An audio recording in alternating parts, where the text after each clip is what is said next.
السلام علیکم ورحمۃ اللہ وبرکاتہ۔ الحمد للہ نحمدہ ونستعینہ ونستغفرہ ونعوذ باللہ من شرور انفسنا ومن سیئات اعمالنا من يهده الله فلا مضل له ومن يضلل فلا هادي له وأشهد أن لا إله إلا الله وحده لا شريك له وأشهد أن محمدًا عبده ورسوله أما بعد فإن خير الحديث كتاب الله وخير الهدي هدي محمد صلى الله عليه وسلم وشر الأمور محدثاتها وكل محدثة بدعة وكل بدعة ضلالة وكل ضلالة في النار۔ يا أيها الناس اتقوا ربكم الذي خلقكم من نفس واحدة وخلق منها زوجها وبث منهما رجالا كثيرا ونساء واتقوا الله الذي تساءلون به والأرحام إن الله كان عليكم رقيبا۔ يا أيها الذين آمنوا اتقوا الله وقولوا قولا سديدا يصلح لكم أعمالكم ويغفر لكم ذنوبكم ومن يطع الله ورسوله فقد فاز فوزا عظيما۔ يا أيها الذين آمنوا اتقوا الله حق تقاته ولا تموتن إلا وأنتم مسلمون۔ اللهم صل على محمد وعلى آل محمد صلى الله عليه وسلم كما صليت على إبراهيم وعلى آل إبراهيم إنك حميد مجيد۔ اللهم بارك على محمد وعلى آل محمد صلى الله عليه وسلم كما باركت على إبراهيم وعلى آل إبراهيم إنك حميد مجيد۔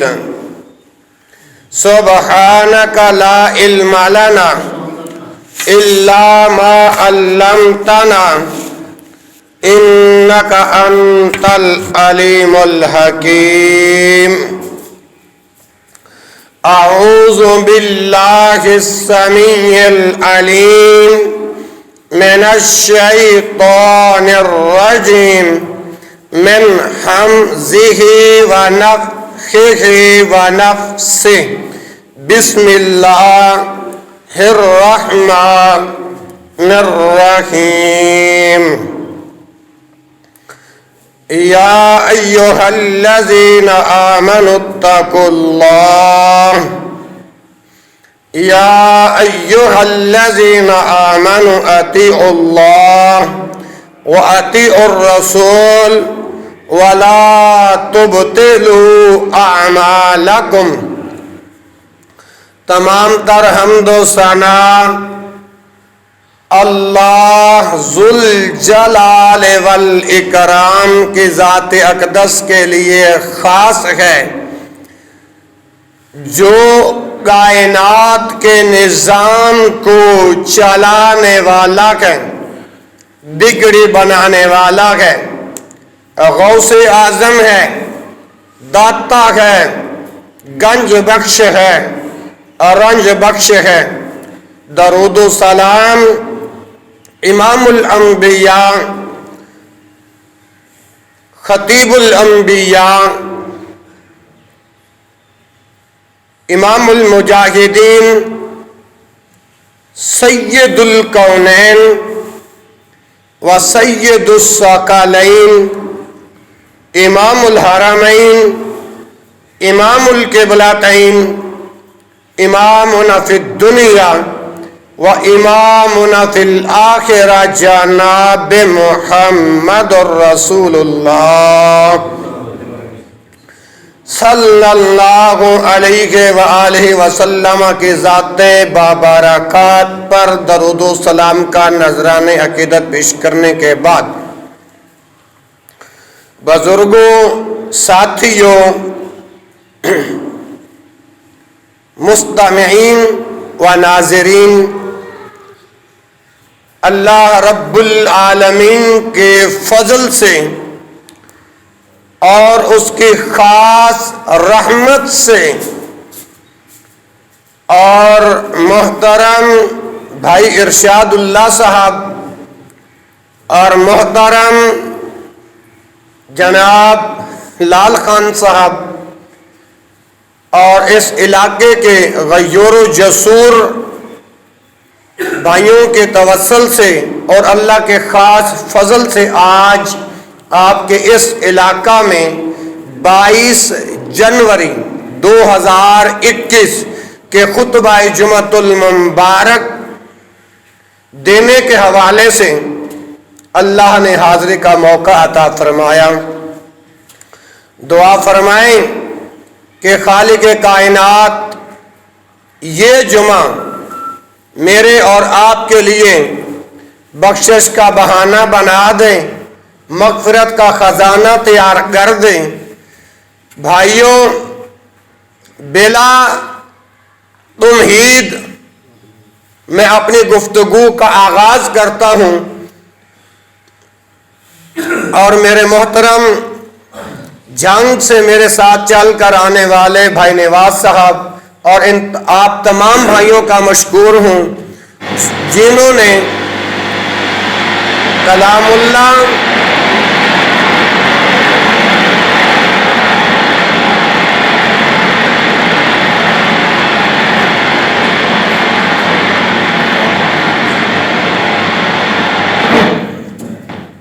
اللہ کا کلام اور پیارے مصطفیٰ حضرت محمد صلی اللہ علیہ وآلہ وسلم کے احکامات سنانے کی اللہ نے توفیق عطا فرمائی۔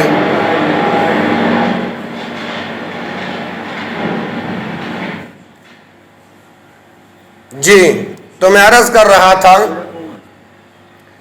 چھوڑ دو اگر نہیں چلتے تو جی۔ اللہ رب العالمین نے اپنی کتاب قرآن مجید کے اندر اعلان فرمایا کہ یا ایھا الذین آمنو، اے ایمان والو، اطیعوا اللہ، اللہ کی اطاعت کرو، واطیعوا الرسول، اور اس کے رسول کی اطاعت کرو، ولا تبطلوا اعمالکم، اللہ اور اس کے رسول کی اطاعت سے ہٹ کر کسی اور کی اطاعت کر کے اپنے اعمال غارت نہ کرو، اپنے اعمال کو ضائع نہ کرو۔ دوسرے مقام پر فرمایا کہ من یطیع اللہ والرسول، جس نے رسول کی اطاعت کی اس نے در حقیقت اللہ کی اطاعت کی۔ میرے محترم بھائیوں، اب ہم کلمہ گو مسلمان ہیں، اب ہم نے کلمہ پڑھا کہ لا الہ الا اللہ محمد الرسول اللہ۔ اس کلمے کی بنیاد، اس کلمے کا تقاضا یہ ہے کہ اللہ کے حکموں کو مانا جائے، اللہ کے ارشاد کو مانا جائے، اور نبی پاک صلی اللہ علیہ وآلہ وسلم کی فرما برداری کی جائے، آپ کی اطاعت کی جائے، آپ کے کہنے کے پیچھے چلا جائے۔ فَاتَّبِعُونِي يُحْبِبْكُمُ اللَّهُ، جب اللہ کے رسول کی پیروی کریں گے نا، پھر اللہ ہمیں اپنا محبوب بنا لے گا، پھر اللہ ہمیں اپنا دوست بنا لے گا۔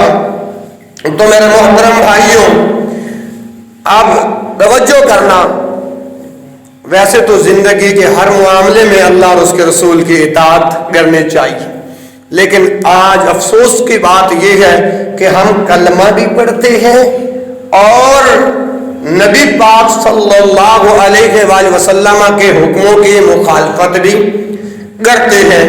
اب آئیے ذرا توجہ میری طرف کرنا۔ پہلی بات، اسلحہ اٹھانا، اسلحہ اٹھانا، اس کی شرعی حیثیت کیا ہے؟ اسلحے کے ساتھ اشارہ کرنا، اللہ کا حکم کیا ہے، نبی کا حکم کیا ہے؟ بعض اوقات ہمارے اس مسلم معاشرے کے اندر کوئی بندہ عداوت و دشمنی سے ہٹ کے اگر مزاح کے طور پر ریفل، پسٹل یا جو ہتھیار اٹھاتا ہے اور مذاقاً کہتا ہے کہ میں تجھے مار دوں گا، اور بعض اوقات اس مذاق سے وہ انگلی، اس کو ہم عربی میں سبابہ کہتے ہیں، یہ جب گھوڑے کے اوپر رکھتے ہیں تو انگلی لگتی ہے تو گولی نکل جاتی ہے اور اگلا بندہ اس دنیا سے۔ اب اسلحہ اٹھانا یا کسی کو ڈرانا یا ایسے معاملات کے اندر جائیداد پہ قبضہ کرنا، ادھر ہم یہ ہتھیار استعمال کرتے ہیں اور ہتھیار اٹھاتے ہیں۔ اور آئیے، میں نے صبح عرض کیا تھا نا کہ اللہ کا حکم اور نبی کا حکم چلے گا۔ آئیے، میں نے دعویٰ دائر کر دیا ہے آپ کے دلوں کی عدالت کے اوپر، جو بندہ اسلحہ اٹھاتا ہے، اسلحہ اٹھانا ایسے بندے کی شرعی حیثیت ہے کیا ہے؟ یہ ہے میرا دعویٰ۔ اب آپ کے سامنے چند دلائل عرض کروں گا، باحوالہ گفتگو کروں گا، جس سے آپ کا دل بھی مطمئن ہو جائے گا اور وہ دلائل دینے سے میرا دعویٰ بھی سچ ثابت ہو جائے گا۔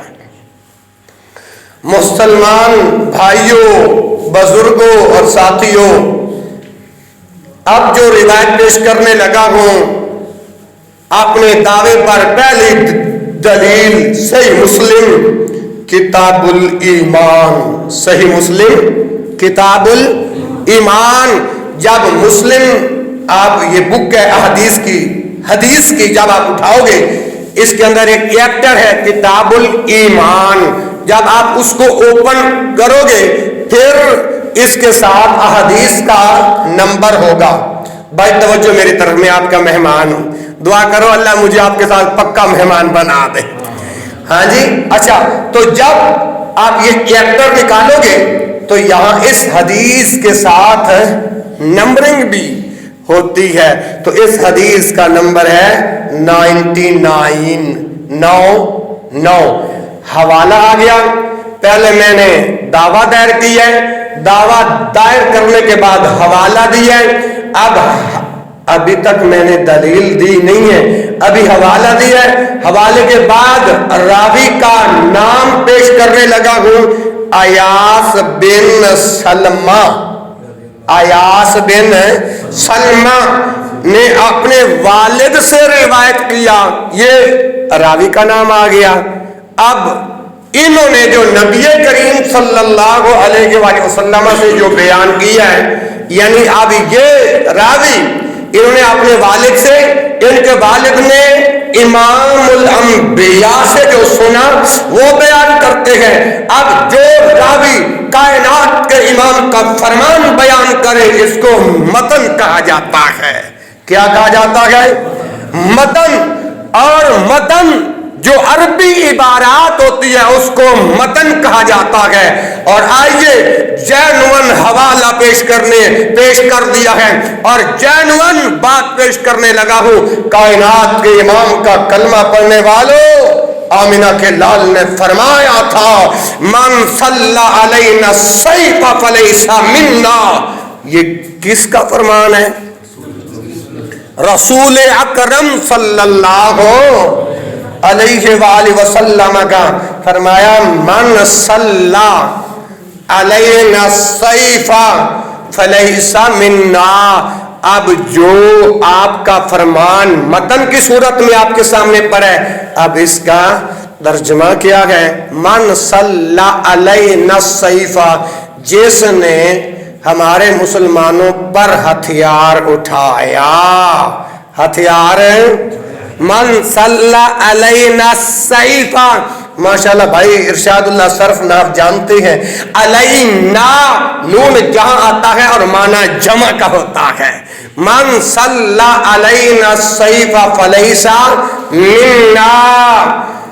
یہاں پر بھی نون آیا ہے اور جس نے ہمارے مسلمانوں پر اسلحہ اٹھایا وہ ہم میں سے نہیں ہے. فلیس منا، وہ ہم میں سے نہیں. فلیسا منا کا پہلا معنی یہ ہے کہ وہ ہم میں سے نہیں. دوسرا معنی وہ ہمارے طریقے پر نہیں.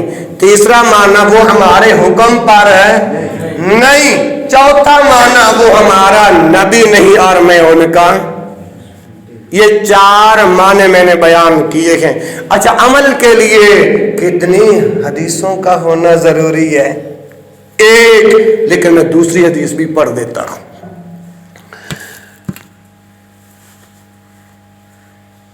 اسلحہ، اس کے اندر جو الفاظ ہے نا من صلی علینا السیف، اس سیف کا لفظی معنی ہوتا ہے تلوار. جس نے ہم مسلمانوں پر تلوار اٹھائی وہ ہم میں سے نہیں. اور اس اللہ کے رسول کے فرمان سے پتہ یہ چلتا ہے کہ جو اسلحے کا رخ بھی اپنے مسلمان بھائی کی طرف نہیں کرنا چاہیے.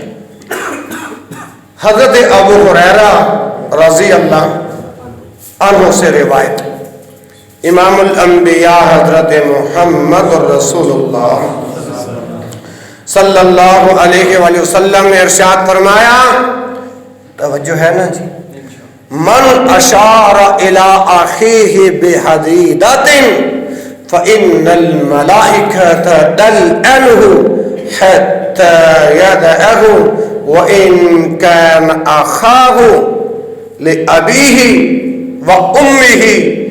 اب یہ جو دوسری دلیل میں نے جو پیش کی ہے نا، اس کا حوالہ یہ صحیح مسلم کے اندر بھی موجود ہے. اب یہ جو روایت جو متن کی صورت میں پڑھی ہے یہ صحیح مسلم میں موجود ہے اور مسلم کے اندر حدیث کا نمبر ہے 2616. کیا نمبر ہے بھائیو؟ 2616. اب اس روایت کا ترجمہ سنیے گا. من اشار الى اخیہ بحدیدۃ، جس آدمی نے من اشار الى اخیہ بحدیدۃ، جس آدمی نے اپنے مسلمان بھائی کی طرف ہتھیار کے ساتھ اشارہ کیا. ٹھیک ہے جی، جینون حوالہ، جینون نبی پاک کا فرمان اور سنی سنائی بات ہم نہ کرتے ہیں نہ سنتے ہیں. یہ اللہ کا شکر ہے. من اشار الی اخیہ بحدیدۃ، جب ایک بندہ اپنے مسلمان بھائی کی طرف اسلحہ اٹھا کے یوں اشارہ کرتا ہے نا، تو اس وقت فرمایا فإن الملائکۃ تلعنہ، تو آسمان والے ملائکہ اسی وقت سے اس اسلحہ اٹھانے والے بندے پر لعنتیں ڈالنا شروع کر دیتے ہیں. کائنات کے امام کا فرمان پیش کیا، فإن الملائکۃ تلعنہ، فرشتے لعنت کرتے ہیں اس انسان پر جو اپنے مسلمان بھائی کی طرف ہتھیار اٹھاتا ہے. اور یہاں تک بس نہیں، کائنات کے امام نے فرمایا وَإِن كَانَ أَخَاهُ لِأَبِيهِ وَأُمِّهِ، چاہے وہ تمہارا حقیقی بھائی ہی کیوں نہ ہو۔ آپ کا یہاں پہ سوال اٹھ سکتا ہے کہ اگر حقیقی بھائی مراد ہے تو پھر آپ اس روایت کے اندر کیسے حقیقی بھائی کو آپ اخذ کر سکتے ہیں؟ اگر کوئی مجھ سے پوچھے گا تو میں عرض کروں گا کہ اس حدیث کے اندر کائنات کے امام محمد عربی صلی اللہ علیہ وسلم کی ختم نبوت والی زبان سے جو الفاظ نکلے ہیں وَإِن كَانَ أَخَاهُ، اگر وہ تمہارا بھائی ہو، اگر وہ تمہارا، اور اب بھائی تو ہزاروں تھے، وَإِن كَانَ أَخَاهُ لِأَبِيهِ وَأُمِّهِ، باپ بھی ایک ہو ماں بھی ایک ہو تو یہ حقیقی بھائی مراد ہے۔ اور اس حدیث کا کیا معنی نکلا؟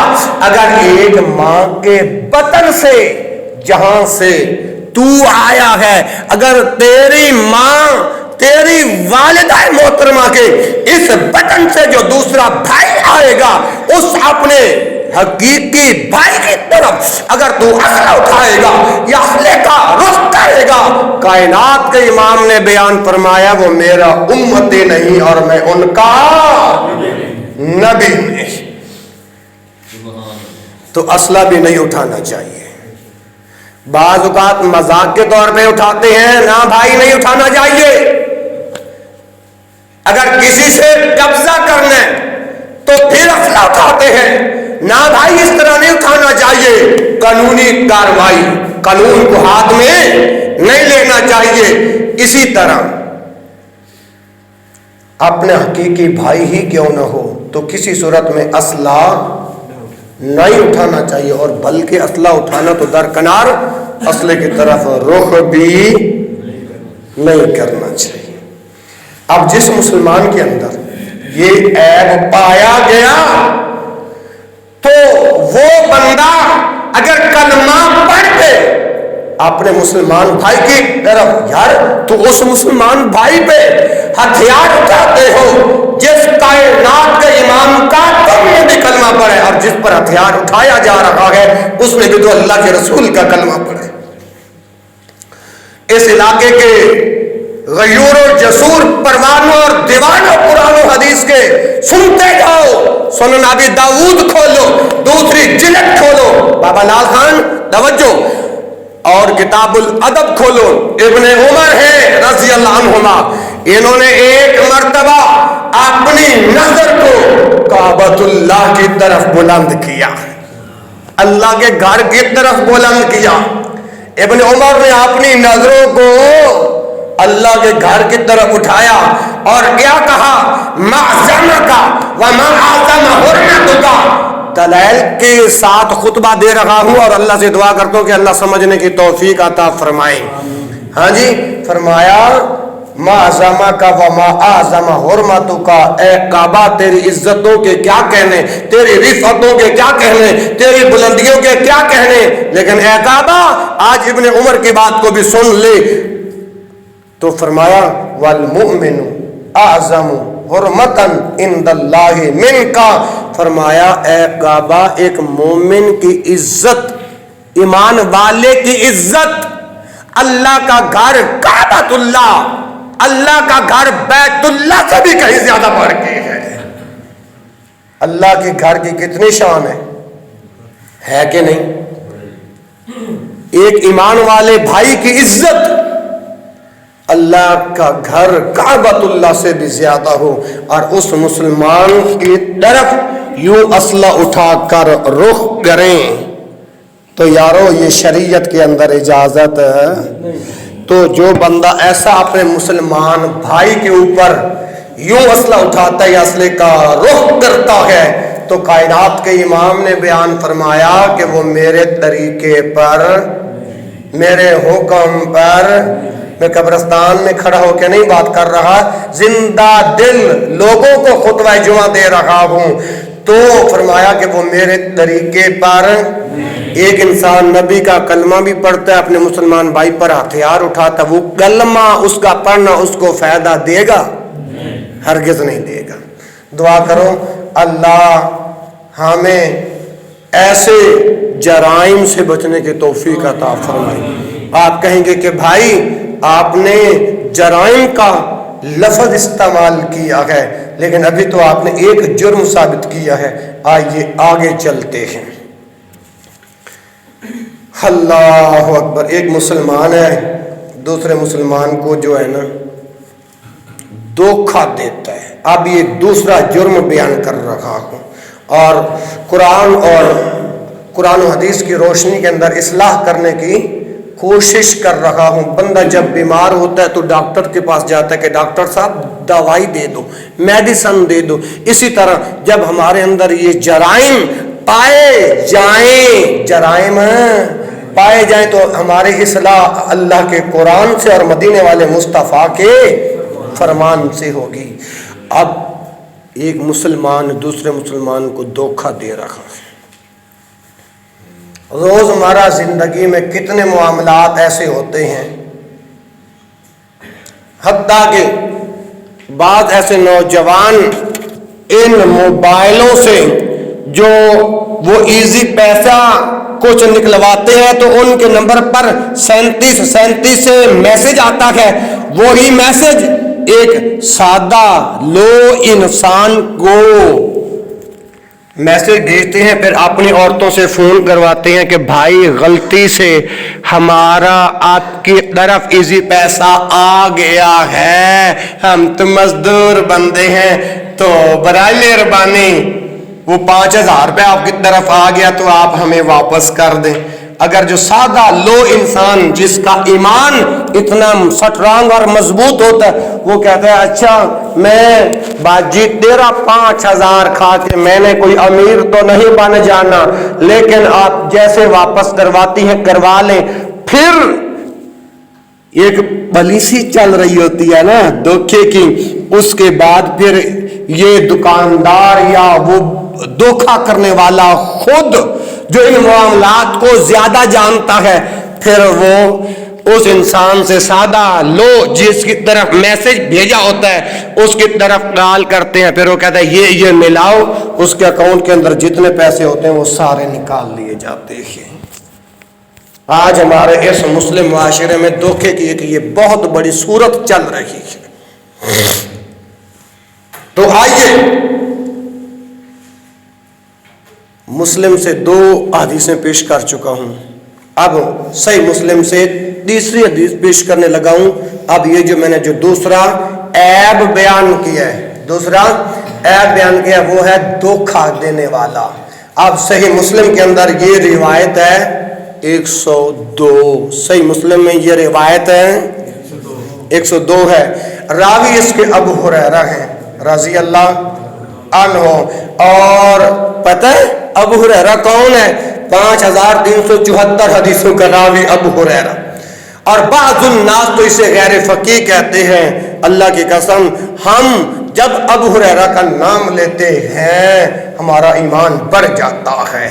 اور ابو ہریرہ رضی اللہ تعالیٰ عنہ سے یہ روایت ہے کہ امام کائنات جناب محمد رسول اللہ صلی اللہ علیہ وسلم، اچھا یہ ذرا اشتمل السماء کر کے بیٹھو گے تو جمعے کے اجر و ثواب سے محروم ہو جاؤ گے۔ یہ یعنی گھٹنے کھول کر بیٹھو، اگر اس طرح بیٹھو گے تو جمعے کا ثواب ضائع ہو جائے گا۔ ہاں اس کو کھول دیں بھائی ارشاد اللہ صاحب، اس کو اپنی زبان میں سمجھائیں۔ آپ جمعہ پڑھنے کا ثواب آپ کو ملے گا، اس طرح بیٹھ کر جمعہ ادا کرنا آپ کو جمعے کا ثواب نہیں ملے گا۔ اپنی طرف سے بات نہیں کر رہا، سنن ابی داؤد کے اندر حدیث موجود ہے، اس کو کہتے ہیں اشتمل السماء۔ اچھا بات کی سمجھ آ رہی کہ نہیں؟ اچھا ابو ہریرہ رضی اللہ تعالی عنہ حدیث کے راوی ہیں، فرمان کائنات کے امام محمد عربی،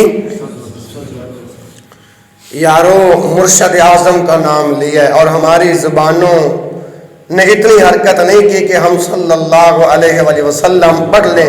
اور یاد رکھیں مرشد کون ہوتا ہے, مرشد کسے کہتے ہیں. گرامر کی زبان کے اندر مرشد کیا ہے بھائی؟ ارشاد اللہ صاحب اس بات پہ زیادہ توجہ کریں گے اور یہ جملہ ان کے ملک کرنے لگاؤ. ارشدہ یرشد ارشادن فہو مرشد باب متعدی ہے, اور مرشد کا معنی ہوتا ہے سیدھی راہ پہ چلانے والا, سیدھی راہ پہ. اور قرآن نے کیا کہا؟ وَعْنِعْبُدُونِ هَذَا صِرَاطٌ مُسْتَقِيمٌ, کہ تم میری عبادت کرو یہ سیدھا راستہ ہے. ٹھیک ہے. اور اللہ نے اپنے قرآن کے اندر ایک اور مقام کے اوپر خطاب کرتے ہوئے کہا یا ایھا الذین آمنوا, یہاں خطاب ایمان والوں کو ہے, یہاں خطاب ایمان والوں کو ہے. یا ایھا الذین آمنوا ادخلوا فی السلم کافہ, اے اہل ایمان کی جماعت دین اسلام کے اندر پورے کے پورے داخل ہو جاؤ. کیا معنی ہے رب کے قرآن کے ان جملوں کا؟ کہ سر کے بال سے لے کر پاؤں کے آخری ناخن تک اپنے آپ کو دین اسلام کے اندر ڈھال لو, اپنے آپ کو دین اسلام کے مطیع کر لو, فرما بردار کر لو. کامیابی اسی کے اندر ہے. اور آگے فرمایا وَلَا تَتَّبِعُوا خُطُوَاتِ الشَّيْطَانِ, شیاطین کے قدموں کی پیروی.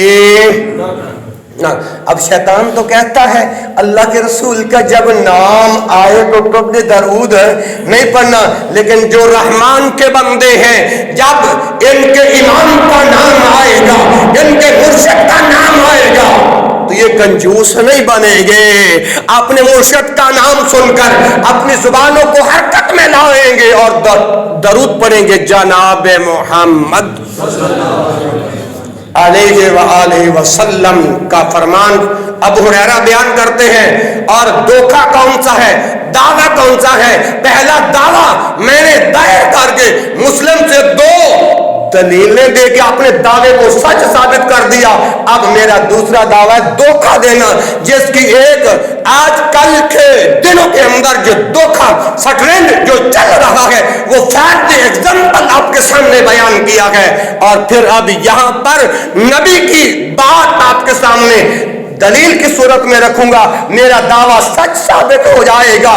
جمعہ پڑھ کے آپ اپنے گھروں کو جاؤ گے اور جب شام ہوگی, شام غریبہ نہیں, جب آپ اپنے بستر پر لیٹو گے آپ کو جمعے کے اندر یہ اللہ اور اس کے رسول کے جب فرامین یاد آئیں گے آپ کہیں گے کہ بھائی آئے تھے, دین کے خادم آئے تھے, انہوں نے اللہ کے رسول کتاب اللہ و سنت نبی ہی سے ہمیں احکامات پڑھ کے سنائے تھے. ہمارے اندر جو عیوب اور جرائم ہیں ہم ان کی اصلاح کرنے کی کوشش کرتے ہیں. تو آئیے وقت کم ہے, فرمایا مر رسول اللہ صلی اللہ علیہ وآلہ وسلم مر علی صبرۃ طعام فادخل یدہ فیہا بللن اصابعہ مر علی صبرۃ طعام. سننا اللہ کے رسول صلی اللہ علیہ وسلم کا گزر ایک غلے کے ڈھیر سے ہوا. اللہ کے رسول کا گزر ایک غلے کے ڈھیر سے ہوا. مر علی صبرۃ طعام فادخل یدہ فیہا فنالت اصابعہ. تو نبی مکرم صلی اللہ علیہ وآلہ وسلم نے اپنا ہاتھ اس غلے کے ڈھیر کے اندر داخل کیا. تو جب اپنا ہاتھ اس غلے کے ڈھیر کے اندر داخل کیا نا تو آپ کی انگلیوں کو گیلا پایا. مثال کے طور پر آپ یوں سمجھے, فار دی ایگزامپل, اب ہر مسلمان ہر سال کپاس بیجتا ہے, پتہ نہیں اس علاقے میں کپاس ہوتی ہے کہ نہیں جی, چلو خیر. تو جب کپاس کی چنائی کا وقت آتا ہے تو لوگ کپاس کو یعنی چونیوں کو, عورتوں کو, خواتین کو فارغ کر کے جو کپاس بچتی ہے نا ان کو ایک جگہ پہ رکھ کے اوپر تھوڑا تھوڑا سا پانی پھینک دیتے ہیں کہ آج بیوپاری نہیں آنا, اس کا وزن اچھا ہو جائے, یوں سمجھ لو. ٹھیک, گیلا مال نیچے تو سوکھا اوپر. یہی معاملہ اللہ کے نبی نے, اللہ کے رسول نے جو بیان کیا وہ اسی طرح ہے. کہ مر علی صبرۃ طعام فادخل یدہ فیہا فنالت اصابعہ، آپ نے اپنی انگلیوں کو گیلا پایا تو آپ نے اپنا ہاتھ باہر نکالا. اللہ کے رسول نے اپنا ہاتھ باہر نکالا اور پوچھا، اس غلے کا جو مالک جو تھا نا اس کو بلایا، بلا کے کہا ما ھذا یا صاحب الطعام، اے غلے کے ڈھیر کے مالک یہ کیا ہے؟ ما ھذا صاحب الطعام حدیث کے الفاظ ہیں اور ختم نبوت والی زبان سے نکلے ہوئے الفاظ ہیں. اس محراب و منبر پہ یا رب کا قرآن چلتا ہے یا مدینے والے کا فرمان چلتا ہے؟ تو کہا اے غلے کے مالک یہ کیا ما ھذا یا صاحب الطعام. اور وہ جب اللہ کے رسول نے جب یہ سوال کیا تو اس نے پتہ کیا کہا؟ وہ بھی آدمی بڑا چلاک تھا نا.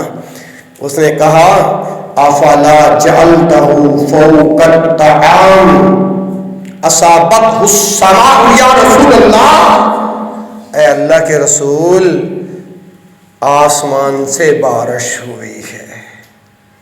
آسمان سے جب پوچھا تھا نا کہ ما ھذا یا صاحب الطعام، اے غلے کے مالک، اے اس ڈھیر کے مالک یہ کیا ہے؟ یعنی اوپر والا مال سوکھا اور نیچے والا گیلا، اوپر والا خشک اور نیچے والا گیلا. تو آپ نے اس بندے کو بلایا اور پوچھا تو اس بندے نے یہی جواب دیا جو میں آپ کے سامنے یہ دیکھو پیش کر رہا ہوں. یہ کوئی قصہ نہیں ہے، کہانی نہیں ہے، بحوالہ بات عرض کر رہا ہوں. اگر کسی نے حوالہ چیک کرنا تو جمعے کے بعد دل کھول کے چیک کر سکتا ہے. تو اس نے کہا افلا نا، اس نے کہا اصابت السماء یا رسول اللہ، اللہ کے رسول آسمان سے بارش ہوئی ہے جس کی بنا پر یہ مال گیلا ہے. آپ نے اپنا ہاتھ داخل کیے، آپ کی انگلیوں کو گیلا محسوس ہوا. اچھا یہ بندہ جب اتنا چلاک تھا، دراصل یہ تو دھوکہ کر رہا تھا، دراصل یہ تو فراڈ کر رہا تھا، دراصل یہ تو دو نمبری کر رہا تھا. اور کائنات کے امام کا کلمہ پڑھنے والوں، اللہ کے رسول کے نام پہ مر مٹنے والوں، اللہ کے رسول کا کلمہ پڑھ کے آپ کے اطاعت کرنے والوں، اللہ کے رسول نے فرمایا جب اس آدمی نے یہ جواب دیا نا اصابت السماء یا رسول اللہ، قال، اب ختم نبوت والی زبان سے جو الفاظ نکلے وہ ہے افلا جعلتہ فوق الطعام کی یراہ الناس. اگر آسمان سے بارش برسی ہے، بارش برسنے سے آپ کا یہ مال گیلا ہو گیا تو افلا جعلتہ، تو نے ایسا کیوں نہیں کیا کہ جو گیلا تھا اس کو اوپر کر دیتا، جو خشک تھا اس کو نیچے کر دیتا. کیوں؟ کئی یراہ الناس، تاکہ لوگ اسے دیکھ لیتے، لوگ اسے بھائی یہ مال گیلا ہے اور یہ خشک ہے. پھر کائنات کے امام نے بیان فرمایا کہ من غش فلیس منی، کہ جس نے ملاوٹ کی وہ ہم میں سے. یعنی کہ یہ منی کا جو لفظ ہے یہ بتا رہا ہے کہ اس کا میں محمد کے ساتھ کوئی تعلق ہے. اس روایت کے اندر صحیح مسلم 2616 جس کا نمبر بتایا ہے اس کے اندر یہ الفاظ ہیں اور اگلی روایات بالکل سیم اسی طرح ہے اور آخر میں یہ الفاظ ہیں وَمَنْ غَشَّ فَلَيْسَ مِنَّا. یعنی کہ یہاں پر جمع کا صیغہ اس لیے بیان فرمایا، ایک نہیں، دو نہیں، 10 نہیں، اگر میرا کلمہ پڑھنے والے کتنے ہزاروں لوگ اگر یہ دھوکہ کریں گے، ملاوٹ کریں گے، فراڈ کریں گے، وہ ہم میں سے، وہ ہمارے طریقے پر، بولیے بولیے، وہ ہمارے طریقے پر، وہ ہمارے حکم پر، وہ ہمارے دین پر اگر میرا کلمہ پڑھ کے میرے کلمے کی لاج رکھتا تو اپنے مسلمان بھائی کو کبھی دھوکہ. یہ ایک دلیل ہو گئی. دعویٰ میرا سچ ثابت ہو گیا کہ دھوکہ جو کسی مسلمان بھائی کے ساتھ کرتا ہے اس کا نبی پاک کے ساتھ کوئی واسطہ نہیں اور نبی پاک ایسے امتی سے بری ذمہ ہے. اور آگے آئیے ایک اور روایت پیش کر دیتا ہوں تاکہ یار تیرا دل ٹھہر جائے، تیرے دماغ کو سکون مل جائے۔ کائنات کے امام کا کلمہ پڑھنے والوں بے بانگے دوہر کائنات کے امام کا فرمان پیش کر رکھا ہوں۔ فرمایا ایاکم والغلول فإن الغلول خزي على صاحبه يوم القيامة۔ موتا امام مالک اٹھا، اس کے اندر یہ حدیث موجود ہے۔ اب اس سے پہلے آپ کا دل سوال کر رہا ہوگا کہ قاری صاحب نے پیغمبر کی حدیث پڑھی ہے، قرآنی آیت نہیں پڑھی، تو میں قرآن کی آیت پڑھ کے قرآن کی نص پیش کر کے اپنے دعوے کو سچ ثابت کروں گا۔ وہ یہ ہے کائنات کے امام پہ نازل ہونے والا قرآن۔ اور لوگوں ایک وحی جلی ہے، ایک وحی خفی ہے، اور لوگوں ایک وحی مطلوع ہے، ایک غیر وحی مطلوع ہے۔ اللہ نے اپنے محبوب پیغمبر پہ جو قرآن نازل فرمایا اسی کے اندر یہ حکم ہے ما آتاکم الرسول فخذوہ وما نہاکم عنہ فانتہوا۔ جو کچھ اللہ کے رسول تمہیں دیں وہ لے لو، اور جس سے اللہ کے رسول تمہیں روکے اس سے رک جاؤ۔ اللہ کے رسول جو دین لے کے آئے ہیں اس دین کا نام اسلام ہے۔ ان الدین عند اللہ الاسلام۔ تمام ادیان میں سے بہترین دین کون سا ہے؟ آج بولنا ہوگا بہترین دین کون سا ہے؟ اسلام۔ اور مسلمانوں اس دین کے علاوہ اور وہ دین کیا ہے؟ کائنات کے امام کے سینے پہ رب ذوالجلال نے یا قرآن نازل کیا یا حدیث نازل کی ہے، اور کلام اپنا رب کے حکم کو کہتے ہیں، اور فرمان ہوتا اللہ کا ہے، زبان محمد رسول اللہ کی ہوتی ہے، اس کو حدیث کہتے ہیں۔ تو اللہ کے رسول جو دین لے کر آئے وہ دین تو مکمل ہے۔ دلیل الیوم اکملت لکم دینکم واتممت علیکم نعمتی ورضیت لکم الاسلام دینا۔ آج کے دن میں نے تمہارے لیے تمہارا دین مکمل کر دیا ہے۔ الیوم اکملت لکم دینکم، تمہارا دین۔ اور یہاں پر دین کی بات ہو رہی ہے، اور اس دین کے علاوہ کوئی اور دین اگر بندہ تلاش کرتا ہے اس کے بارے کے اندر شریعت کا کیا حکم ہے؟ ذرا خدا را توجہ کرنا۔ آپ نے اس مسافر بھائی لمبا سفر کر کے آیا ہوں، آپ بھائیوں کی محبتیں ہیں، لیکن ان قرآنی نکات کو اور احادیث مصطفیٰ کو پلے باندھ لینا، عمل کر لینا، ہو سکتا ہے ذریعہ نجات کا سبب بن جائے۔ تو توجہ فرمایا وَمَن يَبْتَغِ غَيْرَ الْإِسْلَامِ دِينًا فَلَن يُقْبَلَ مِنْهُ وَهُوَ فِي الْآخِرَةِ مِنَ الْخَاسِرِينَ۔ اس دین کے علاوہ اگر کوئی اور دین تلاش کرو گے وہ اللہ کی بارگاہ میں قابل قبول ہے؟ بلند آواز سے اللہ کی بارگاہ میں قابل قبول ہے؟ وَهُوَ فِي الْآخِرَةِ مِنَ الْخَاسِرِينَ۔ اور قیامت والا جب دن ہوگا تو یہ لوگ خسارے کے اندر ہوں گے، گھاٹے کے اندر ہوں گے۔ تو میں یہاں پر سوال اور جواباً کی صورت کے اندر آپ لوگوں کے ایمان سے پوچھنا چاہتا ہوں کہ جس دین کے اندر ایک مسلمان کی عزت اللہ کا گھر بیت اللہ، اللہ کا گھر کعبۃ اللہ سے بھی کئی بڑھ کے ہے، کیا اس دین کے اندر دھوکہ دینا جائز ہے؟ تو دھوکہ دینا حرام ہے۔ دھوکہ دینا اگر یہاں پر بھی بس نہیں تو دوسری حدیث پیش کر رہا ہوں۔ میں عرض کر رہا تھا نا کہ جو کچھ اللہ کے رسول دیں وہ لے لو، جس سے اللہ کے رسول روکے اس سے رک جاؤ۔ اب اللہ کے رسول نے تو دھوکہ دینے سے روکا ہے، اللہ کے رسول نے دھوکہ دینے سے۔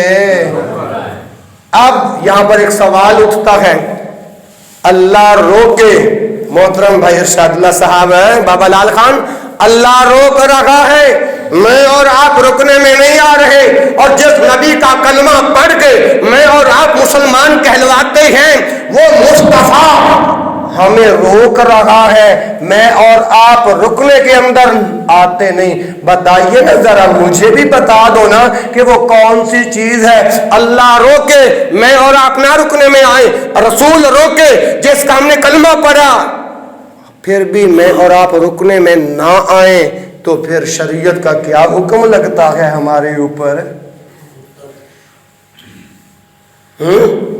کیا حکم لگتا پھر ہمارے اوپر؟ یا تو پھر کلمہ اگر پڑھا ہے جب دین میں داخل ہوئے ہو تو پھر قرآن اور حدیث کے حکموں کے مطابق چلو۔ اگر کلمہ پڑھ کے بھی مسلمانوں کو دھوکہ دینا تو یہ تیرا کلمہ پڑھنا تجھے کچھ فائدہ نہیں دے گا۔ یا تو اگر دھوکہ دینا تو پھر اگر ہتھیار اٹھانا تو پھر صاف انکار کر دے کہ میں اللہ کے رسول کا کلمہ پڑھا تھا لیکن اب میں انکار کرتا ہوں، اب میں ہوتا ہوں مرتد۔ جو اسلام سے پھر جائے وہ کون ہوتا ہے؟ اگر کلمہ پڑھا ہے تو کلمہ پڑھنے کی لاج رکھ، اگر لاج نہیں رکھنی تو انکار کر کہ میں آج کے بعد مسلمان نہیں، یا دھوکہ دینا چھوڑ دے یا ہتھیار اٹھانا چھوڑ دے۔ اگر کلمہ پڑھے تو آج کے بعد آج سچے دل سے توبہ کر کے جا، کسی کو دھوکہ نہیں دے گا، کسی بھی ہتھیار ہے۔ اچھا، موطا امام مالک کا میں نے حوالہ دیا تھا، کائنات کے امام کی ختم نبوت والی زبان سے جو الفاظ نکلے وہ کیا ہے؟ توجہ، ایاکم والغلول، بچ جاؤ دھوکے سے، بچ جاؤ دھوکہ دینے سے۔ ایاکم وال، حدیث نہ ہو میں مجرم، نبی پاک کا فرمان نہ ہو میں مجرم، اور نبی پاک کا فرمان جس حدیث کی کتاب کے اندر نہ ہو میں مجرم۔ وامتاز اليوم ایھا المجرمون۔ اور توجہ، ایاکم والغلول فإن الغلول خزي على صاحبه يوم القیامہ۔ جو کسی کو دھوکہ دیتا، پہلے تو نبی پاک نے روکا کہ دھوکہ دینے سے بچ جاؤ، اگر پھر بھی آپ نہیں بچتے دھوکہ دینے سے تو پھر قیامت والے دن یہی دھوکہ دینا تیرے لیے ذلت اور رسوائی کا سبب بن جائے، یہ ذلت اور رسوائی تیرے لیے عذاب بن جائے گا، ذلت اور رسوائی تیرے لیے عذاب بن جائے گا۔ اور ذرا قیامت کے دن کی طرف بھی نظر دوڑائیے، یوم لا تملک نفس لنفس شیئا والامر یومئذ للہ۔ قیامت کا ایسا دن ہوگا، لا تملک، لا تملک، کوئی مالک نہیں ہوگا، لا کوئی مالک ہے۔ اس دن ہر نفس کو اپنی اپنی پڑی ہوگی، والامر یومئذ للہ، اور اس دن قیامت والے دن حکم ایک اکیلے اللہ کا چلے گا۔ اور جب کائنات کے امام حوض کوثر پہ جلوہ افروز ہوں گے، جب آپ کا کلمہ پڑھنے والا کلمہ پڑھ کے اپنے مسلمان بھائی کو، یعنی رسول نے اگر پوچھ لیا کہ تو نے بھی تو میرا کلمہ پڑھا تھا اور جس کو دھوکہ دیا تھا اس نے بھی تو میرا کلمہ پڑھا تھا، بتاؤ کون سا منہ اللہ کے رسول کے پاس لے کر جاؤ گے؟ ایک دھوکہ دیتے ہو، ایک ان جرائم کے مرتکب ہوتے ہو، اور پھر امید بھی رکھتے ہو کہ اللہ کے رسول ہماری شفاعت کریں گے۔ اللہ اکبر اللہ۔ تو یہ میں نے دوسری حدیث بھی پیش کر دی۔ آپ کہیں گے کہ بھائی اس دھوکے کی بعض صورتیں کیسے ہیں؟ اب میں آپ کو وہ صورتیں بھی گنوا دیتا ہوں۔ مثال کے طور پر جب کوئی معاملات کے اندر بندہ لین دین کرتا ہے، مثال کے طور پر for example I am a shopkeeper, میں ایک دکاندار ہوں، یہ موبائل فروخت کرتا ہوں، جبکہ یہ میری فار دی ایگزامپل ارشاد اللہ صاحب کہ میں یہ موبائل کی میری خرید ہے یوں لگا لیں کہ 15,000 پر، میرے پاس کوئی بھائی نواز کسٹمر بن کے آتا ہے، کہتا ہے کہ قاری صاحب یہ موبائل میں نے خریدنا ہے، تو میں کہوں گا کہ بھائی یہ تو میرے 20,000 کی خرید ہے، جبکہ خرید 20 کی نہیں ہے، خرید تو 15,000 کی ہے۔ ٹھیک ہے، شریعت نے کوئی منافع کی حد مقرر ہے، لیکن اس میں